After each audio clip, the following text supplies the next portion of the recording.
अगर मैं आपसे सवाल पूछूं कि महाभारत का पूरा युद्ध किसने देखा था, तो आप में से अधिकतर लोग एक ही नाम लेंगे, संजय। लेकिन क्या आप जानते हैं कि संजय के अलावा भी दो लोग और थे जिन्होंने महाभारत का पूरा युद्ध देखा था। इनमें पहला नाम है बर्बरीक।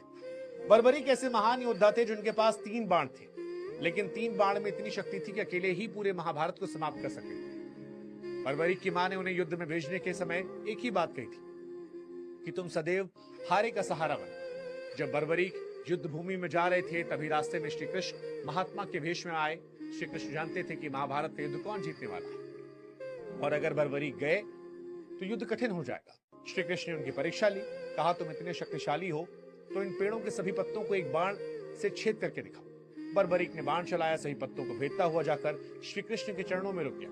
क्योंकि श्री कृष्ण ने एक पत्ता पैर के नीचे दबा रखा था, बर्बरीक समझ गए कि उनके सामने कोई साधारण व्यक्ति नहीं। उन्होंने पूछा, आप कौन है? भगवान श्री कृष्ण ने अपना रूप दिखाया। बर्बरीक चौंक गए। कहा, आप तो मेरे गुरु हैं। श्री कृष्ण ने कहा, मैं तुम्हारा गुरु हूं तो गुरु दक्षिणा क्या दोगे? बर्बरीक ने कहा, भगवान आप जो चाहे। श्री कृष्ण ने कहा, तुम मुझे अपना सिर दक्षिणा में दे दो। बर्बरीक ने बिना हिचकिचाहट के अपना सिर भगवान को समर्पित कर दिया। बर्बरीक का प्रेम देखकर भगवान प्रसन्न हुए और कहा, वर मांगो।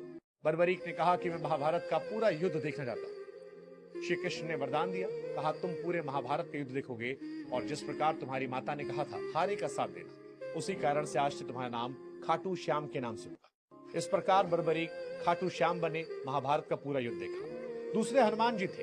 हनुमान जी पूरे युद्ध के दौरान अर्जुन के रथ के ध्वज पर विराजमान थे और उन्होंने भी पूरे महाभारत का युद्ध देखा था।